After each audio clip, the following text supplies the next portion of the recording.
Peu avant sa mort, Johanna Brauers confie un secret à ses enfants. Dans le bureau de leur père décédé se trouve depuis de longues années une chemise cartonnée. Elle contient des photos qui le montreraient sous un jour nouveau. Hans Brauers craint le pire. Il sait que son père a servi dans la SS pendant la Seconde Guerre mondiale.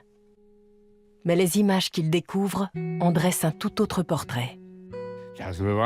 On était perplexes.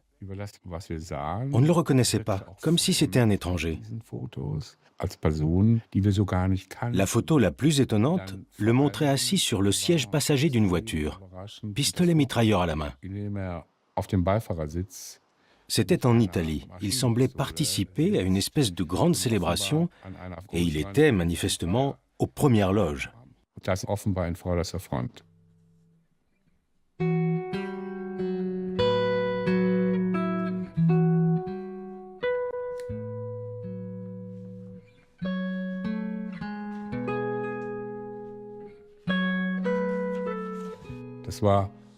Il n'en avait jamais parlé. Ni à moi, ni à ses autres enfants, ni à mes propres enfants, ni à ma femme. C'était un secret qu'il a gardé toute sa vie. Voici l'histoire de Heinz Brauers, Rudolf Jacobs et Walter Fischer. 3 soldats allemands mobilisés pendant la Seconde Guerre mondiale qui, un jour, ont décidé de changer de camp. Un choix qui a transformé leur vie à jamais.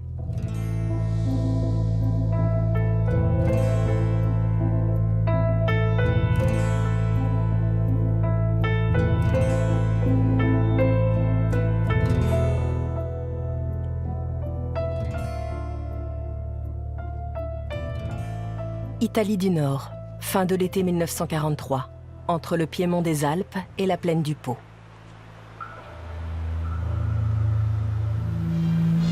L'Allemagne a dépêché près d'1 million de soldats dans la péninsule pour contenir l'avancée des forces alliées, mais aussi pour désarmer les troupes royales italiennes, devenues des ennemis depuis que la monarchie s'est rangée aux côtés des Alliés. Hitler est fou de rage. Die deutsche Wehrmacht kämpft im Süden des Kontinents, nunmehr frei von allen Hemmungen, weiter für die Freiheit Europas. Un an plus tard, en 1944, la ligne de front passe par la Toscane et s'étend d'une côte à l'autre. Soldats allemands et alliés se livrent des combats acharnés. Auf den oberitalienischen Straßen liegt die deutsche Flagge in ständigem, schwerem Kampf mit amerikanischen Bombern und Tieffliegern. Bei den Kämpfen im Raum von Florenz hat sich Marineflak besonders bewährt. En parallèle, les partisans italiens mènent des actions de guérilla contre la Wehrmacht et les fascistes qui se sont rangés du côté des Allemands.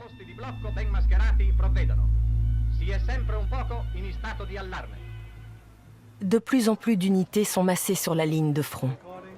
L'état-major allemand s'attend à une offensive alliée par la mer. Les côtes sont fortifiées et sont hérissées de positions d'artillerie.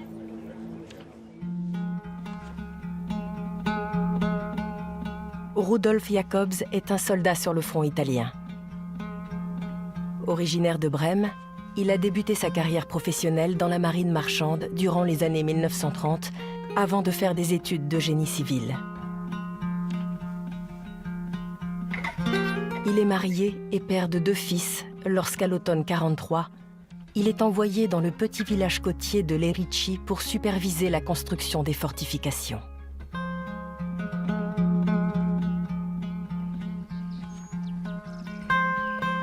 L'officier de marine n'a pas à se plaindre de son cantonnement. Avec une poignée de camarades, il réside dans une villa sur les hauteurs de Lerici. Il est à gauche sur la photo.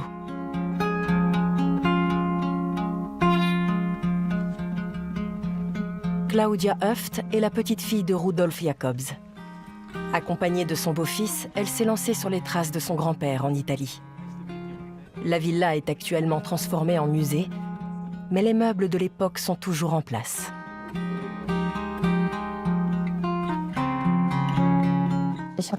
J'ai une photo où on les voit assis exactement à cette table. Ils sont en train de manger. On a l'impression qu'ils fêtent quelque chose.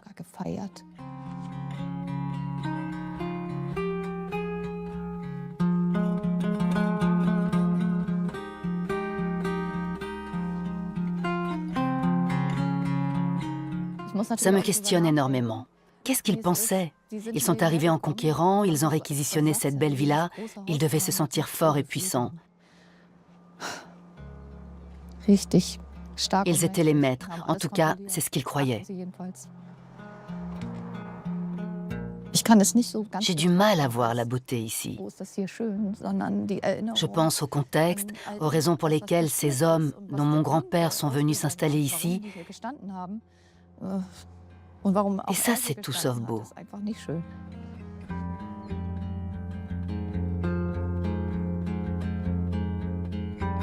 Mais le soldat Rudolf Jacobs n'était pas un occupant comme les autres.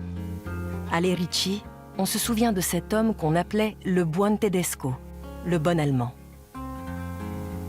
L'officier ingénieur défend notamment les intérêts des ouvriers italiens pour qu'ils soient correctement payés. Un comportement qui n'échappe pas aux partisans locaux. Et si cet Allemand pouvait leur être utile un jour?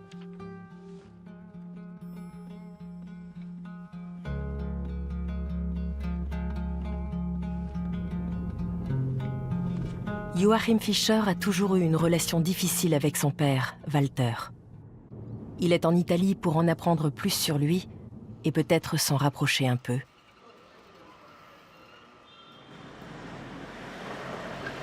Joachim Fischer a rendez-vous à Rollo avec Matthias Durchfeld, un historien allemand qui réside depuis de longues années dans cette petite commune de la plaine du Pô. Il connaît bien l'histoire du père de Joachim. Voici la photo. Elle aurait été prise 5 jours après la libération, le 30 avril. On voit la foule qui accompagne les partisans tombés au combat. C'est la même rue. Il s'agit des partisans tués lors du massacre? Exactement. Ceux de l'unité Aldo, celle de ton père. Ça veut dire qu'ils se dirigent vers le cimetière, vers là-bas. Je ne pensais pas qu'on retrouverait l'endroit exact. Walter Fischer vient d'une famille de sociodémocrates. À 16 ans, il suit un apprentissage de lithographe. Il rêve de devenir artiste. Il est enrôlé dans l'armée au début de la guerre et se fait rapidement remarquer par ses actes d'insubordination. En France, il refuse de répondre au salut hitlérien. Il refuse même une promotion au grade supérieur. Blessé sur le front russe, il est transféré en Italie à l'été 1943 et rejoint une unité topographique. D'après les témoignages, il était très proche de la population. Je pense qu'il peignait déjà beaucoup. Sur cette photo, on le voit réaliser le portrait d'un homme assis sur une chaise. Derrière lui, un groupe de villageois et un soldat le regardent. L'unité est stationnée à Torri del Benaco. La petite localité sur le lac de Garde ne possède pas de caserne et les soldats sont logés chez l'habitant. Walter Fischer va rapidement se lier d'amitié avec les Italiens. Il y avait des contacts avec la population locale.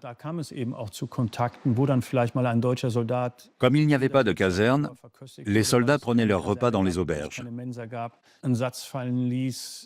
Il pouvait arriver que l'un ou l'autre lâche une phrase un peu critique et que les gens du coin se disent « on peut peut-être s'entendre avec lui ». La conduite des soldats allemands n'était pas homogène. On pouvait être un occupant en uniforme nazi sans pour autant se comporter en criminel de guerre.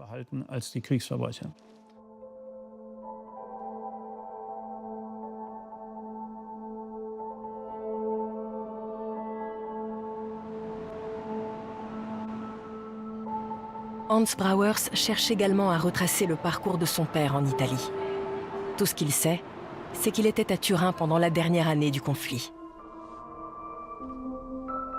Heinz Brauers est issu d'une famille d'ouvriers. Tandis que ses frères aînés sont engagés dans l'armée de l'air, il décide de devenir policier.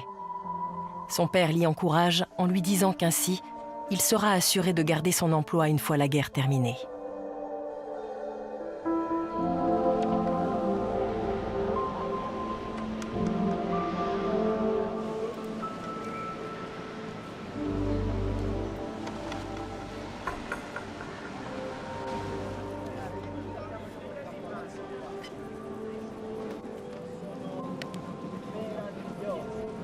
En 1943, de nombreuses unités de police sont intégrées à la SS. Heinz Brauer s'est incorporé au 15e régiment de police SS. Au printemps 1944, son unité est transférée à Turin.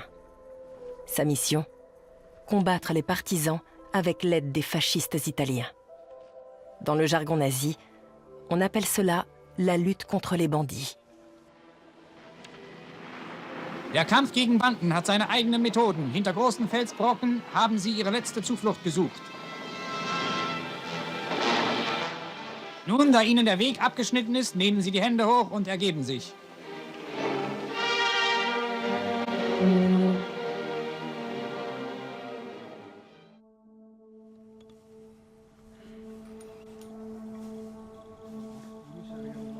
Dans le nord et le centre du pays, les montagnes servent de refuge à ceux qui ne veulent pas combattre pour les fascistes italiens et qui craignent d'être envoyés en Allemagne pour le service du travail obligatoire. Ils sont peu nombreux au début, mais leurs rangs grossissent rapidement. C'est ainsi que naît le mouvement des partisans, la Resistenza, qui va progressivement se structurer.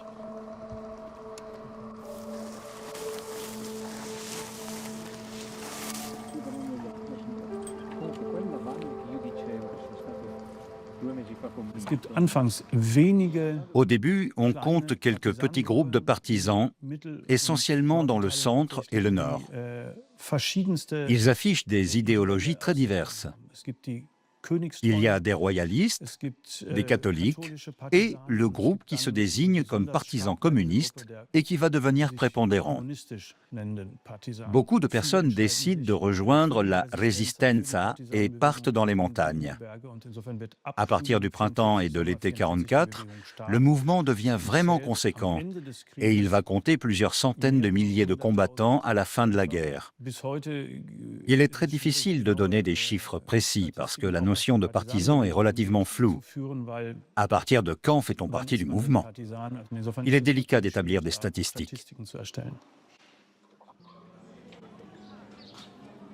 Sur le lac de Garde, le cartographe Walter Fischer semble avoir noué très tôt des contacts avec les partisans, dans l'optique de déserter.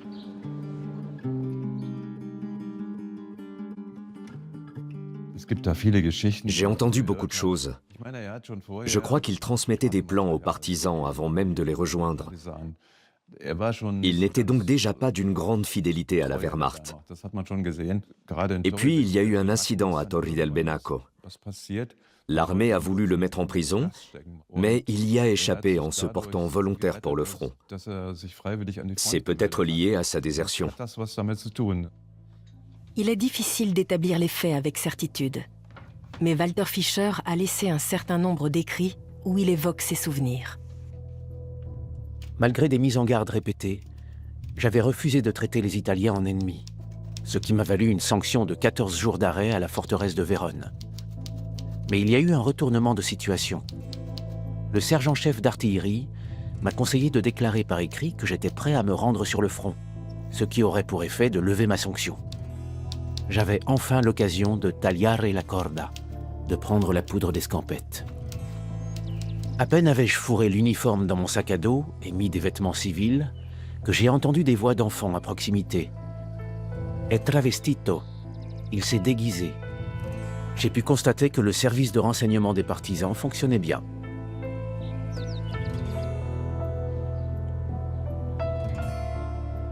Walter Fischer parvient jusqu'à Rollo, où il rencontre Agostino Nasi, commandant d'un groupe de partisans. Le 27 mai 1944, l'ancien soldat allemand devient officiellement un partisan, comme l'attestent des documents. Parmi les hommes incorporés dans la Wehrmacht, tous n'étaient pas convaincus par la guerre nationale socialiste. Mais déserter, c'était encore autre chose. C'était un choix extrêmement difficile et dangereux. Les partisans considéraient chaque déserteur comme un ennemi. Pour les rejoindre, il fallait souvent effectuer une sorte de période d'essai, pendant laquelle on était observé. Et il est arrivé que des personnes qui se disaient déserteurs aient été exécutées. Il faut prendre la mesure de ce que ça représente de faire exactement l'inverse de ce qu'on vous a inculqué depuis 10 ans. Ces hommes se sont jetés à l'eau sans être sûrs de savoir nager, en quelque sorte. Ce qui a joué, évidemment, c'est que l'Allemagne était en train de perdre la guerre. Le régime nazi s'était construit sur un tissu de mensonges, et tout s'écroulait comme un château de cartes. Les mauvaises fortunes militaires ont ouvert les yeux à certains.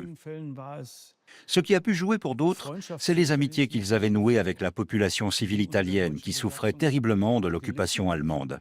Ils faisaient partie de ces forces d'occupation qui martyrisaient leurs amis, et ils ont décidé à un moment donné qu'ils ne voulaient plus participer à ça.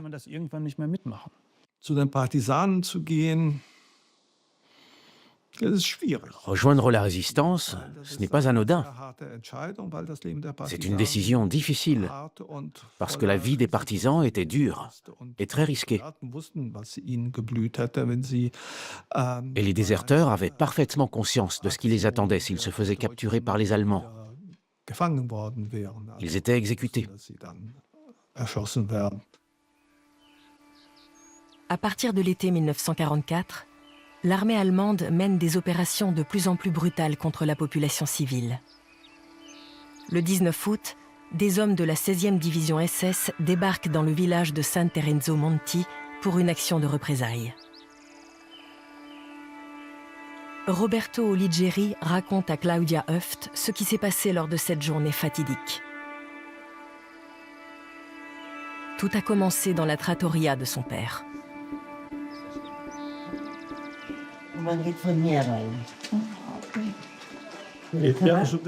La famille de mon père vivait au premier étage. Le commandant Raeder et son lieutenant Paul Albers étaient dans la salle du restaurant. Raeder a commandé un poulet rôti pour chacun, et du vin, bien évidemment. C'est pendant ce déjeuner qu'on appelle aujourd'hui le déjeuner de la mort qu'a été scellé le sort de 160 êtres humains, entre poulet rôti et bouteilles de vin rouge. Il faut imaginer l'atmosphère de terreur absolue qui a plané sur ce repas. Bandenbekämpfung im italienischen Grenzgebiet. Die sich noch wehrenden Reste der Banditen werden im Nahkampf niedergemacht. Non loin du village, les SS vont assassiner plus d'une centaine de civils. Les victimes de cette folie meurtrière sont presque exclusivement des femmes et des enfants. Le commandant SS Walter Raeder en a donné l'ordre mais n'y assiste pas. Au moment des faits, il est toujours attablé au restaurant. Mais comment peut-on faire ça? Roberto Oligieri a conservé des photos de l'époque, léguées par son père. Elles montrent des villageois dont aucun n'a survécu au 19 août 1944.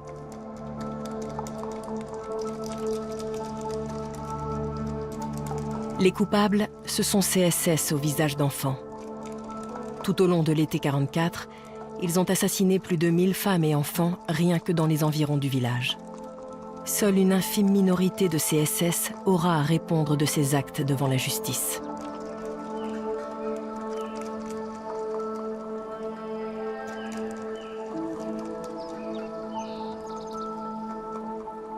Le lieu du massacre a été laissé en l'état, en mémoire des crimes allemands qui ont décimé des familles entières.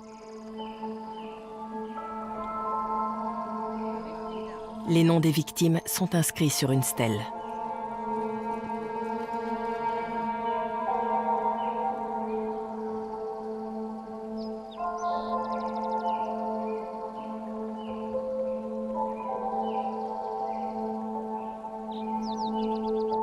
Quelques kilomètres séparent San Terenzo Monti du petit village de montagne de Canepari. Ce refuge de partisans tient une place importante dans l'histoire racontée ici.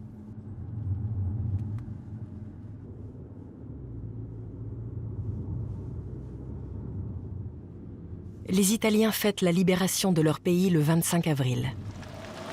En ce jour de commémoration, des marches sont organisées vers les anciens refuges de la résistance. Des descendants de partisans, des élèves et Carlo Greppi, un jeune historien turinois qui a écrit un livre sur le grand-père de Claudia, se sont donné rendez-vous pour monter à Canepari.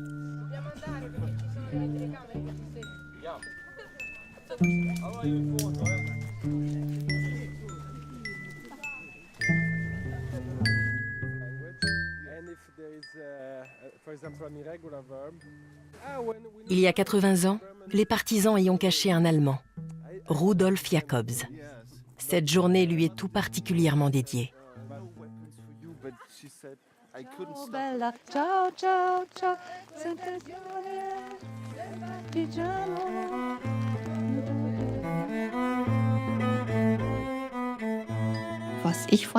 Ce que je connais de lui, ce sont, entre guillemets, les histoires héroïques. Comment il a déserté, comment il a rejoint les partisans. Voilà ce que je sais de mon grand-père, Rudolf Jacobs.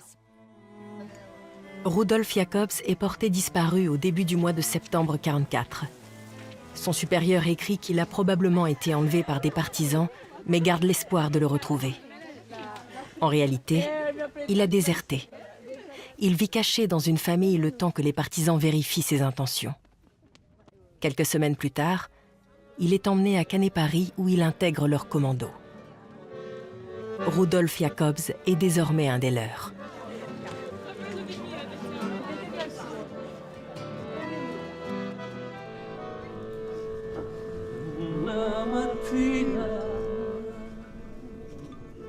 Appena alzato, bella ciao, bella ciao, bella ciao, ciao, ciao. La mattina, appena alzato, ho trovato l'invaso. Oh partigiano, portami via, oh bella ciao, bella ciao, bella ciao, ciao, ciao, partigiano, portami via, che mi sento di morire.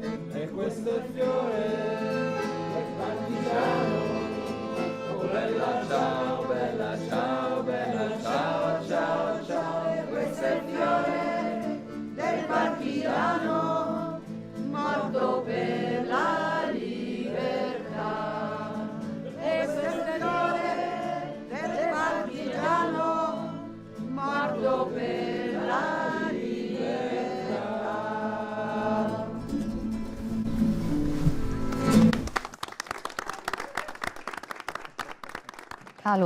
J'ai entendu dire qu'il y avait plusieurs hypothèses autour des conditions d'arrivée de mon grand-père chez les partisans. Tu peux m'en dire plus? À ce moment-là, les Allemands laissent derrière eux une longue traînée de sang. Il a forcément dû avoir connaissance des massacres perpétrés contre la population civile. Il a vu à quoi ressemblait la guerre que menait son pays sur le territoire italien. Les partisans de la brigade Muccini avaient immédiatement repéré l'insolite comportement de ce soldat surnommé le Bon Allemand, parce qu'il se montrait humain envers la population. Il y a eu un rapprochement mutuel. Ça s'est fait pas à pas sur plusieurs semaines, pendant lesquelles il a été mis hors circulation, pour ainsi dire, dans une maison à proximité de la villa dans laquelle il était stationné. C'est à ce moment-là qu'il a été déclaré disparu par l'armée allemande. Ce rapprochement est le fruit d'une conjoncture aussi heureuse qu'étonnante. C'est une rencontre entre deux cultures opposées et pas seulement en raison des nationalités. D'un côté, il y avait ces communistes radicaux et révolutionnaires, et de l'autre, un bourgeois de Brême qui avait mené jusque-là une vie tranquille. C'est un bel exemple de la résistance en Italie. Des personnalités très différentes ont réussi à s'unir pour réaliser ensemble quelque chose d'unique et d'historique.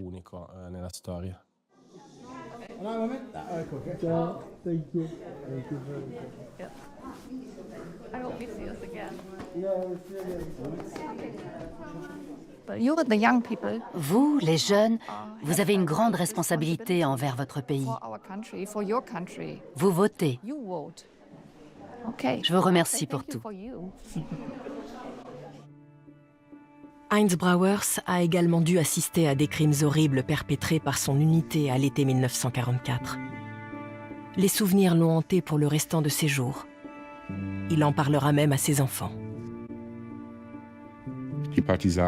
Les attaques de partisans se multipliaient en Italie du Nord et les unités allemandes étaient chargées de les neutraliser.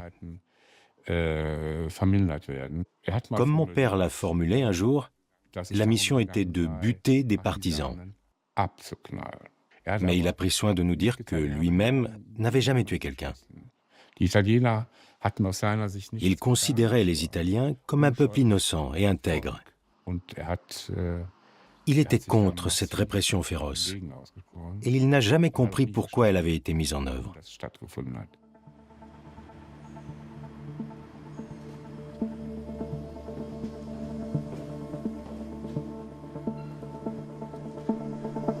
Le musée de la Résistance à Turin raconte cette répression en détail. Les crimes commis par les fascistes contre la population civile, les pillages, les tortures et les exécutions arbitraires. Pour le policier SS Heinz Brauers, c'en est trop. À l'automne 1944, il se rend dans un café pour rencontrer Alvaro Camosso, qui commande une brigade de partisans. Peu de temps après, il tombe dans un guet-apens et se fait arrêter par des résistants. Son fils pense que tout cela était prévu.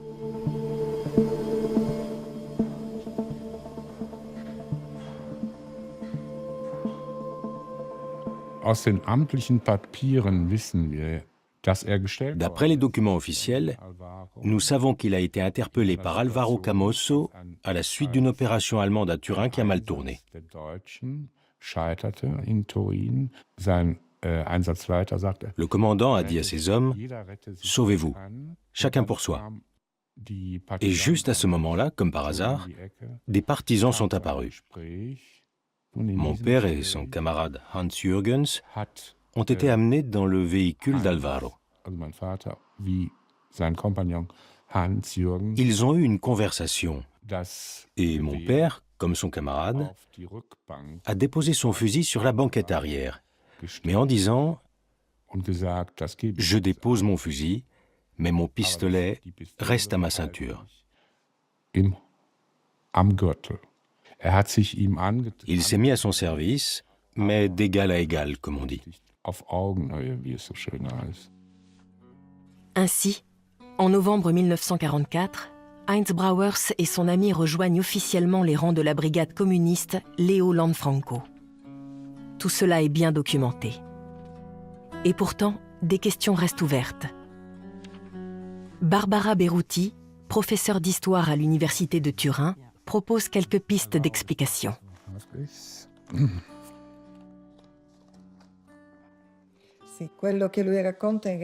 Son récit est tout à fait plausible, surtout lorsqu'on connaît la situation à la fin de l'automne 1944. Il y avait certainement une grande lassitude. La guerre touchait à sa fin. Votre père était en Italie depuis septembre 1943 et le conflit devait lui sembler interminable. On voit très bien comment lui et d'autres ont pu lentement prendre leur distance avec ce qui se passait. Votre père et Camosso s'entendaient probablement bien et Camosso avait compris qu'il pouvait être utile à la brigade. Donc, le facteur humain, la relation particulière entre ces deux individus a joué un rôle fondamental. Brauers pouvait contribuer de manière très concrète à la résistance piémontaise.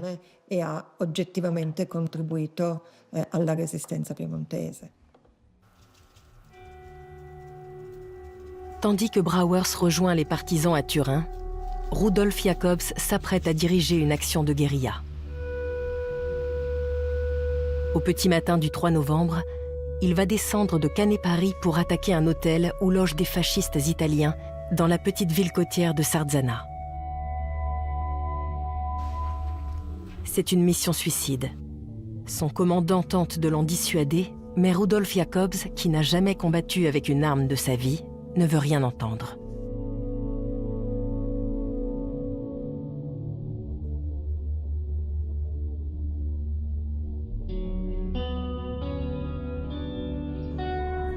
Vêtus d'uniformes allemands, les hommes passent inaperçus et rallient sans encombre Sarzana, située à une dizaine de kilomètres.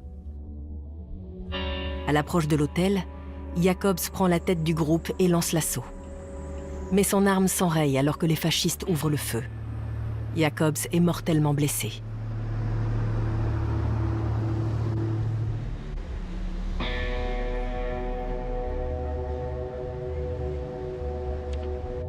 En raison de son uniforme allemand, les autorités supposeront qu'il a été tué par les partisans, comme l'indique son acte de décès.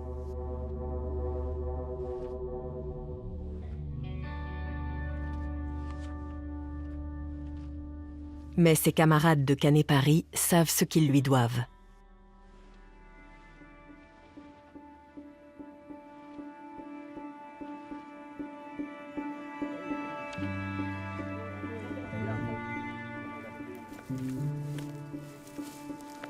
Printemps 1945. Walter Fischer est toujours avec les partisans de Rollo. Il est apprécié, réputé pour son courage et participe à beaucoup d'opérations dangereuses. Il s'est lié d'amitié avec le commandant du groupe. Le 15 avril 1945, quelques jours seulement avant la libération du pays, sa brigade revient d'un affrontement avec des troupes fascistes.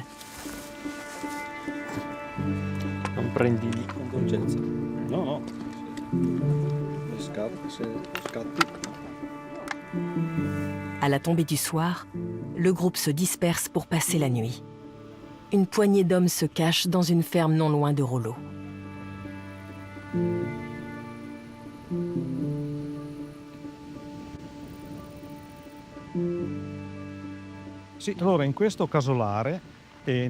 C'est dans cette ferme que se trouvaient le 15 avril 1945 des partisans de la brigade Aldo. Ils revenaient d'une attaque menée contre la caserne Gonzaga. Dans la nuit, la ferme a été encerclée par les brigades noires de Modène, qui ratissaient les environs. Les fascistes ont promis de leur laisser la vie sauve s'ils se rendaient. Les partisans sont sortis et ont été exécutés derrière la grange. Votre père était présent aux funérailles qui ont été organisées quelques jours plus tard à Rollo pour ces pauvres hommes. Il y a des photos où on le reconnaît bien.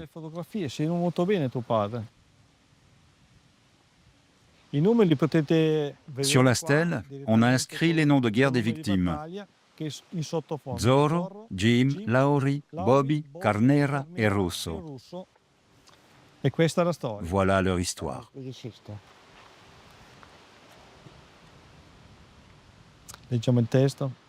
Je vous lis le texte.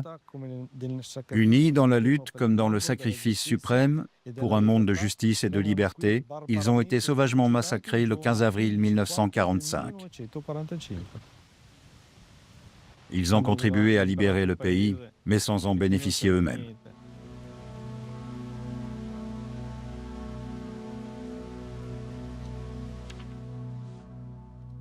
À la libération de Rollo, quelques jours plus tard, une grande procession est organisée en hommage aux partisans assassinés.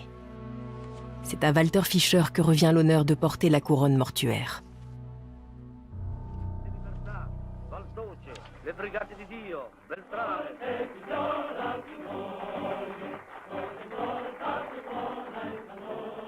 La libération de Turin à la fin du mois d'avril 1945 est suivie de 4 jours de célébration. On reconnaît Heinz Brauers aux côtés de son commandant Alvaro Camosso dans une voiture décapotable sur 2 cartes postales d'époque. La première a été envoyée par Brauers à ses 2 sœurs. Il signe en tant que garibaldien patriote italien. La seconde est d'Alvaro qui écrit « 1er mai 1945 au fidèle Heinz, Alvaro Camosso ».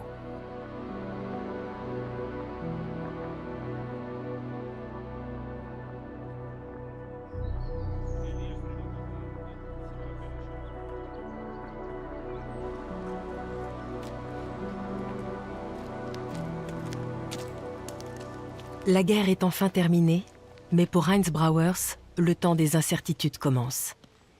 On connaît peu de choses de ses activités dans les mois qui suivent. Hans Brauers sait qu'Alvaro Camosso est intervenu pour qu'il soit hébergé dans un monastère. Parmi les photos que son père avait conservées, on le voit aux côtés des moines.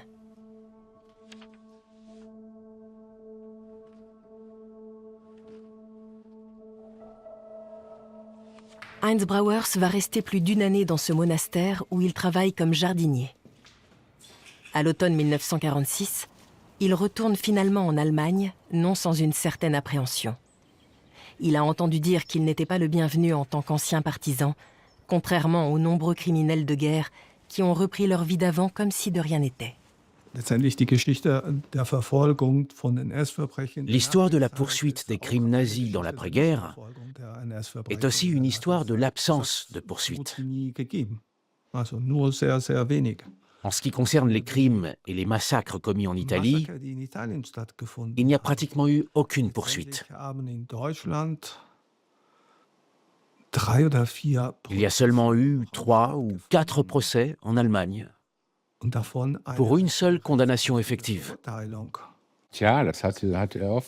Il parlait souvent de tous ces vieux cons, comme il les appelait.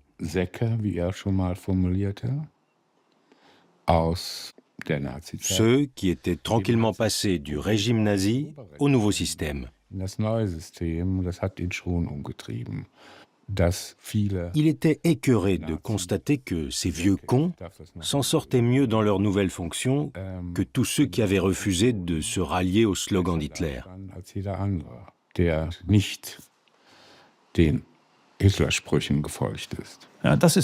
C'est la réalité de l'Allemagne de l'Ouest de la fin des années 50.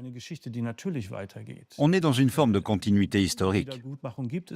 Il n'y a pas de réparation. Certains déserteurs perdent même leurs droits civiques. Ce n'est que dans les années 2000 que les victimes de la justice militaire nazie ont été entièrement réhabilitées. L'injustice s'est perpétuée pendant des décennies. Ça a été très dur pour les déserteurs qui sont revenus en Allemagne, c'est-à-dire en Allemagne de l'Ouest, parce que ce n'est pas du tout la même histoire à l'Est, en RDA. Ce qu'ils avaient fait n'était pas reconnu. Au contraire, on les considérait presque comme des traîtres à la patrie. Ce qui explique que la plupart aient choisi de garder leur histoire pour eux. De retour en Allemagne, Heinz Brauers s'enregistre auprès de l'administration, mais ne raconte pas tout ce qu'il a fait en Italie.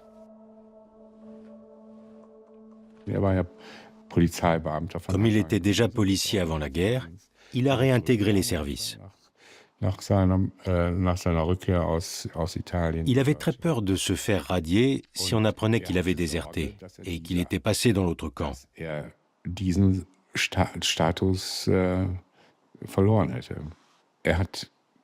Avoir changé de camp et déserté restait puni par la loi.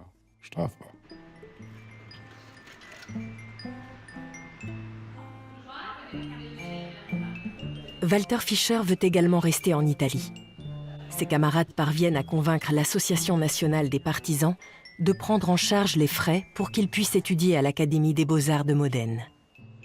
Walter Fischer peut enfin réaliser son rêve.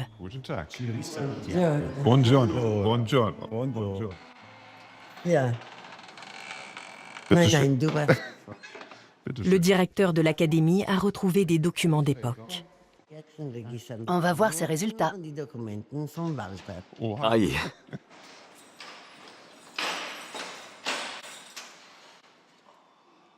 On dirait un gros registre de classe. C'est exactement ça. Certainement celui de sa promotion. En effet, oui. Là, Walter Fischer, et ici, les parents. Tout y est. Les données personnelles de Walter Fischer, ses notes, et même les reçus des paiements effectués par l'Association des partisans.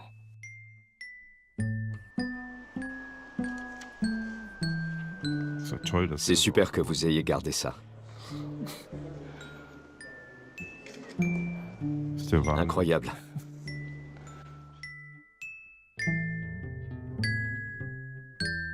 À l'issue de ses études, Walter Fischer est face à un dilemme.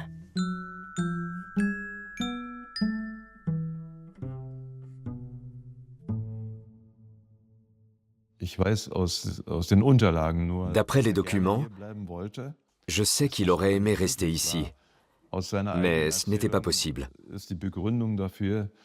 Il l'a d'ailleurs raconté lui-même. Les prisonniers italiens qui sont revenus d'Allemagne vouaient une haine terrible envers tout ce qui était allemand. Peu importe qu'on ait été partisan ou soldat de la Wehrmacht. Ce sont même ses anciens camarades de lutte qui lui ont conseillé de quitter le pays, parce que la situation devenait trop dangereuse. C'est pour ça qu'il est rentré à Chemnitz, où il s'est fait enregistrer. Il a été profondément déçu par la situation en Allemagne. Ça transparaît dans les lettres qu'il écrit à Agostino Nasi. Nous sommes les perdants, nous avons provoqué cette guerre, nous ne méritons pas mieux. C'est aussi pour ça qu'il a essayé, d'après ce que je sais, de revenir en Italie plus tard, avec son épouse et ses 2 enfants. C'était son désir le plus cher. Mais malheureusement, il n'a jamais pu y retourner. Walter Fischer a néanmoins laissé de nombreuses traces à Rollo. Ses peintures sont omniprésentes et appréciées, que ce soit dans les maisons des particuliers ou à l'hôtel de ville. Soyez les bienvenus. Voici Joachim Fischer. Il aimerait voir les tableaux de son père. Bien sûr. Venez. C'est parti. Je suis content d'être là. dato in deposito permanente e quindi c'è la lettera che questo era della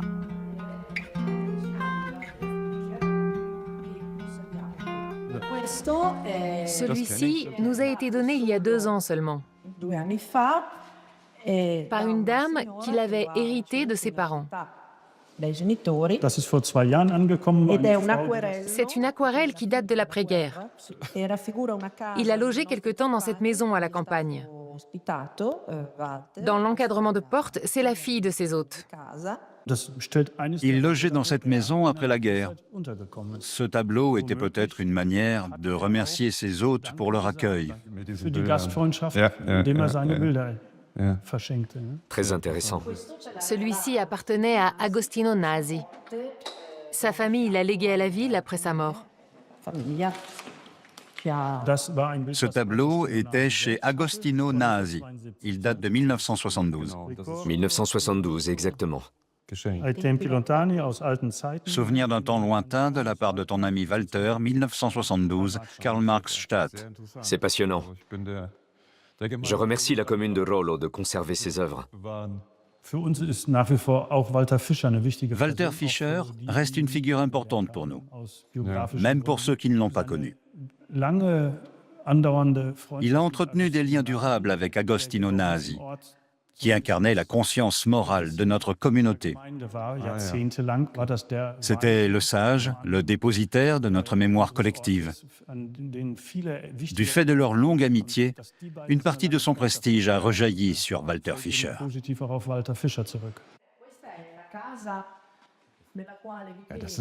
C'est génial. À Rollo, il est omniprésent à l'hôtel de ville. Il y a un autoportrait accroché face au fauteuil du maire, dans son bureau, et il y a plusieurs tableaux dans la grande salle du conseil municipal. C'est très impressionnant. Et je me dis, waouh, c'est ton père. Il a laissé énormément de traces ici. Des traces qu'il n'a pas du tout laissées en Allemagne. C'est très étonnant.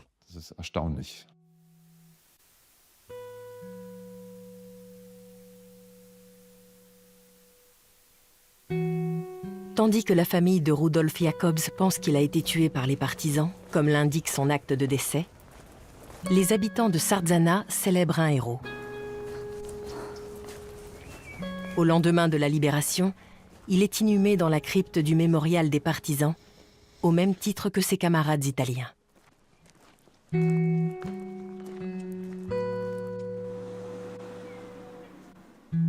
À la fin des années 1950, le maire de Sarzana retrouve la trace de la famille de Rudolf Jacobs.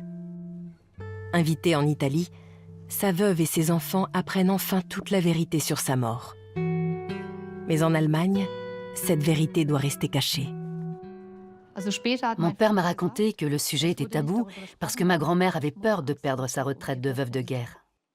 Elle en avait absolument besoin pour vivre puisqu'elle devait élever seule ses 2 fils. Donc, pour être sûr que personne n'en parle à l'extérieur par inadvertance, on faisait comme si ça n'existait pas. Sans retraite, de quoi aurait-elle vécu? La situation est différente en RDA.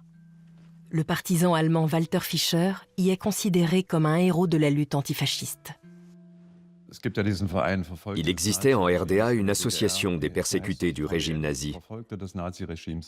Quand on était officiellement reconnu comme persécuté, on jouissait d'un certain statut politique.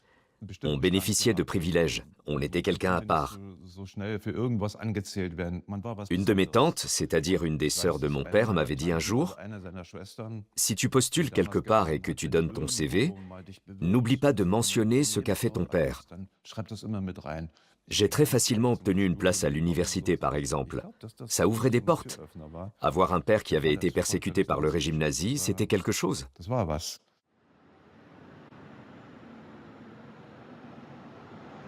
Des hommages sont également rendus à Rudolf Jacobs. Mais dans un premier temps, seulement en Italie.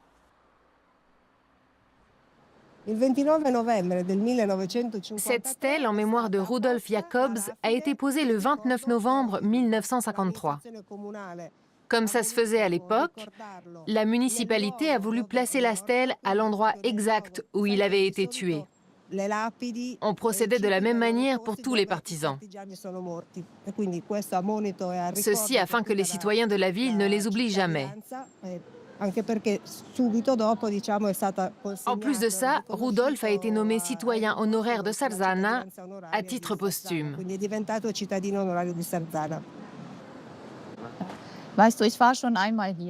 En fait, je suis déjà venue ici. J'avais 18 ans. Il y avait beaucoup de gens en cercle autour de moi. Plusieurs personnes âgées se sont approchées de moi, les larmes aux yeux. Elles sont venues me remercier, moi, parce qu'elles n'avaient pas pu dire merci à mon grand-père. Et elles étaient heureuses de pouvoir le faire maintenant. C'était extrêmement émouvant. Je l'oublierai jamais. Elles étaient tellement émues et soulagées de simplement pouvoir me dire merci.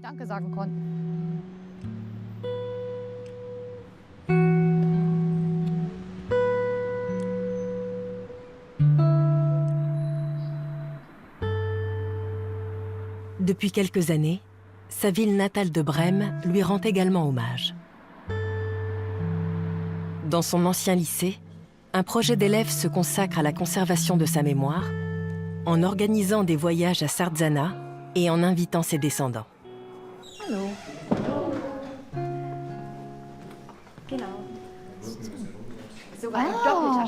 Vous avez de super t-shirts.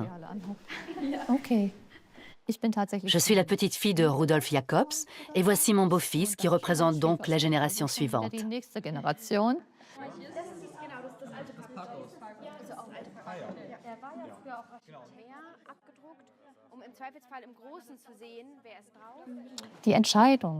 Un jour, il a pris sa décision. Regardez, sur cette photo, on le voit sur le balcon, avec le commandant Wright, son supérieur. Ils étaient plutôt bien lotis, la vie était confortable, ils mangeaient ensemble, ils avaient leur cuisine. Mais mon grand-père était aussi au courant des massacres. Et je pense qu'à ce moment-là, il a pris la décision de partir. Et que la possibilité s'est présentée. Même si on sait plein de choses sur le sujet, ça reste inimaginable et on espère ne jamais être dans cette situation. Il a su distinguer le bien du mal. C'est un bon exemple pour nous rappeler à quel point c'est important. Même si c'est un cas extrême et qu'on doit le payer de sa vie. L'histoire de Rudolf Jacobs et celle de tous les partisans devraient encourager les gens à se battre pour la justice, pour les droits de l'homme, peu importe les obstacles.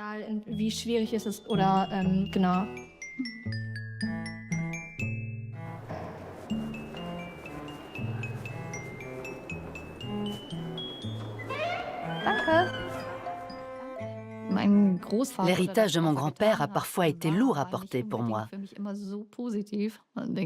On se dit, ok, j'ai comme modèle ce grand-père si grand. Qu'est-ce que ça veut dire pour ma propre vie? Qu'est-ce que je dois faire de cet héritage? Si je pouvais l'interroger aujourd'hui, je lui demanderais « Pourquoi tu en as si peu parlé? Pourquoi tu ne m'en as pas dit plus? J'aurais peut-être eu une autre image de toi. » Je suis certain que notre relation n'aurait pas été la même. J'aurais aimé que mon père et Johanna, ma mère, fassent leur vie en Italie. Je pense que ça aurait été le choix le plus approprié. Mon père aurait été plus heureux, j'en suis certain. Ça lui aurait enlevé un poids. Et il aurait été plus joyeux. Moi, je l'ai souvent vu renfermé et mélancolique.